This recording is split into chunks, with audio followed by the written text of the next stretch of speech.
I am so excited about this new series of videos for you guys. I'm going to be talking about how I moved to Spain as an English language assistant, and I'm going to give you guys all the tips and advice I know from research, applications, interviews, preparing for the move, getting the visa, how to find an apartment, budgeting, everything. I got you covered.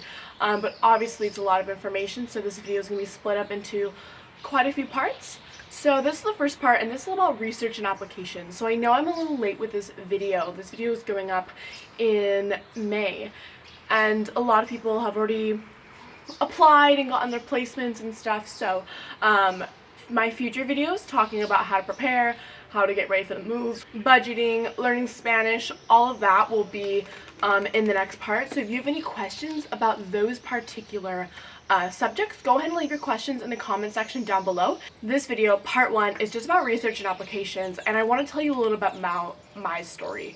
So for those of you who don't know me, I graduated university in December of 2019, so before the pandemic had really taken hold of the world. And the pandemic hit. I moved home, I had no job, I was lost and confused, as many people were. I finally did land a job in the summer, and it was the worst job of my entire life. I was so incredibly miserable.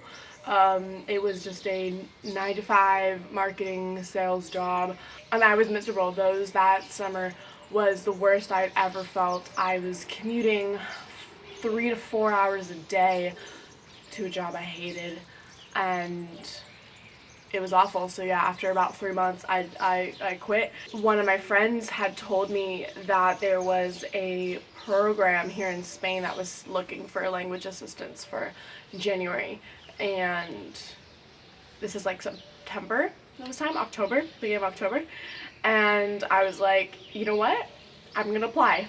I did very little research. I had no idea what I was doing, what I was getting into. I'd never taught in a classroom before, but I was so desperate for something new, and I always had a dream of being a travel filmmaker and photographer, but thought my dreams were crushed because of the pandemic, because you couldn't travel. And so but yeah, I was just like, I'm gonna apply. 3 weeks, and 3 interviews later I was offered a job, and I accepted. By November, I was gathering my visa paperwork, submitted it. I had to wait about 2 months for it to be accepted, and by January I was boop on that plane off to Spain. And so it happened very, very fast. It was very impulsive. But I had been preparing to move abroad before the pandemic, and so I was mentally knew that I was ready and that I wanted to do it. But now looking back at it, I definitely wish I had done more research and really seen what all of my options were. So that's what I'm here for. I just want to kind of give you guys, like I said, tell you my story and tell you that I didn't do a lot of research. I didn't apply to other programs. I only applied to one, got lucky, and got accepted and went. I think for me it was just really good timing, but I don't recommend doing that. I recommend really looking at your options and seeing what is out there, because there are a lot of programs to teach abroad here in Spain and other countries as well. I've seen similar programs in France, Croatia, Egypt, South Korea, Japan, you name it. There are a lot of opportunities to do the same thing. So if either you don't want to move to Spain or none of these programs really fit you, there are other countries out there, but because I don't have experience with them, I'm not going to be talking about those. If I move to one of those countries, which is a possibility, then I will talk about that process. But for now, this is just my experience here in Spain. And a lot of you have been expressing to me like how overwhelmed you are. There's so many different programs, you don't know which one is the best, and that is true. It is really, really overwhelming. There are a lot of different programs, a lot of pros and cons with them. So I'm going to briefly just go through some of the main ones, and then you take this and roll with it, okay? You figure out if you're qualified, if you can make certain programs work, you know, because it's complicated because it depends on every single person's situation, what passport you hold, what nationality you are, what your experience is, if you have a bachelor's degree, what your level of a second or third language is. etc. So it is really complicated, and there's a lot of different moving parts that logistically you have to figure out for yourself, okay? So I'm here just to give you a basic overview of different programs. If you come from an English-speaking country, if you are a native English speaker, basically, there are these programs for you. I will say there are a few of these programs that are also open to native French and German speakers as well. If you speak English at a very, very high level and you come from other countries, I know there are people from the Philippines, for example, who go and teach abroad in other countries, but those are separate, different programs. This is not a full comprehensive list. There are a ton more programs, more than the ones I'm about to mention. But these are just a few. I just want to get you started. I just want to narrow down your search just so you don't feel as overwhelmed, and that way you take with it what you will. Alright, let's get started. I'm going to leave links to everything that I discussed down below and the different websites you need to go to if you are from the UK, Canada, Australia, New Zealand, South Africa, the US, etc. So the first program I'm going to talk about is the auxiliary program. This program has a lot of different names. You can hear the AUX program, you can hear the ministry program. This is not what I went with, but it is the most popular. They place over 3,000 language assistants around Spain. The majority of them are centered around Madrid, but there are quite a bit in the islands, in the Balearic Islands, in Valencia, in small towns as well, pueblos. But yeah, it is most popular. There's no interview process, and from what I've heard, it's just kind of like a first come first serve type of basis. So their applications usually open up in January. I think this year especially, they were really inundated with applications. So it may be a harder program than it used to be. Like I said, this is not the one I'm with. Maybe I will interview or bring someone onto the channel who is with the AUX program, who can give you more advice than what I can give. And you could be either an English or French speaker to participate in this program. And the contracts of this program are from October to May, so it's basically the whole school year. They do not do any partial or half years or contracts. And the stipend is between 700 to 1,000 euros per month. It depends on where you're placed. So for instance, if you're in a city like Madrid, which is a lot more expensive to live, you'll make more money than if you live in like a small town or village. So I'm on my phone here. I'm going to read you the requirements if you are from the US or Canada. So first is that you have to have a valid US or Canadian passport, okay? You have to have earned a bachelor's degree or currently be enrolled as a junior or senior in a bachelor's program. Applicants may also have an associate degree or be in a community college student in their last semester, okay? You have to have native-like level of English or French, that's coming from Canada, I assume. Be aged 18 to 60.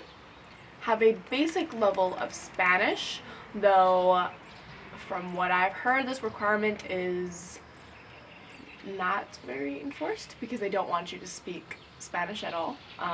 So take with that what you will.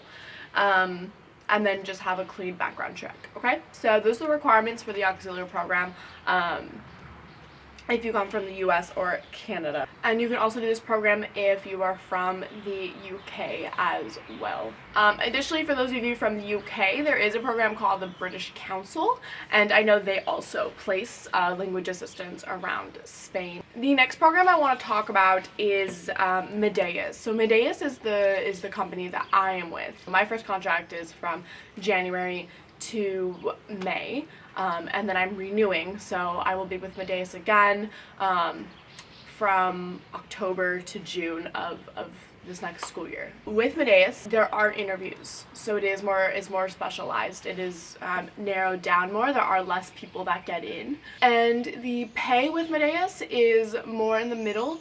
It depends on your experience and what the school that you're working at, what they basically want you to do. So if you already have your TEFL, you make more money. You make over 1,000 euros a month. If you do not have a TEFL, Meddeas enrolls you in a university, of course, to take TEFL-like courses, so that you can get a student visa, first of all. And second of all, that way you can get some teacher training. If you do that route, if you do not have a TOEFL, make about 860 euros. So it's more kind of in the middle, kind of average, I would say. I will say Meddeas was really great for a lot of things, about helping get me started with the visa and renewal and answering my questions and everything. It's obviously not perfect, and there were a lot of miscommunication and things that I had to figure out on my own. So that's some of the differences between Meddeas and auxiliary program, that you are, like I said, in a university class. I do know with the auxiliary program as well, you work less. So for instance, like if you live in Madrid, you're working 16 hours a week, I believe, for 1,000 euros. So you make a lot more money for a lot less work with the auxiliary program, from what I've heard, and that you normally only work 4 days a week as well. With Meddeas, I work 22 to 24 hours a week for 860 euros. With the interview process, it was fairly straightforward. When you apply and when they offer you an interview, they give you like a brochure, frequently asked questions that you basically just have to go through and just know really well, because they'll quiz you on it. And then I just went online and I found a bunch of blog posts that talked about interviews and what their interview process was like. I'll leave those blog posts down below if you guys want to read them, if you will be interviewing with Meddeas. So Meddeas does do half placements. Like I said, I started in January. So those applications you want to start applying to in like September, October. Start applying for the placements that are for January. It's just kind of a pick of the litter of where you get placed. For me, I live in a pretty small city outside of Barcelona. I actually love my city. I'm sitting here in my apartment. I'm on my balcony right now. I love being in Catalonia, and I love being in a small city. And with Meddeas, you can come from pretty much anywhere, any English-speaking country.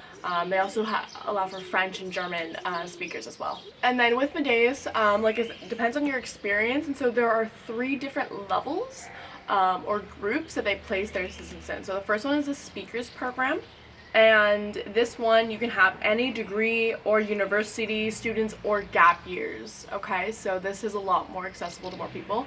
The graduates program is pretty much all degrees welcome. You make a tiny bit more money, and it's usually for if it's like a bigger school. And then the last group is the advanced program, and these are people who already have a TOEFL, who have more teaching experience, and maybe want to become more long-term teachers.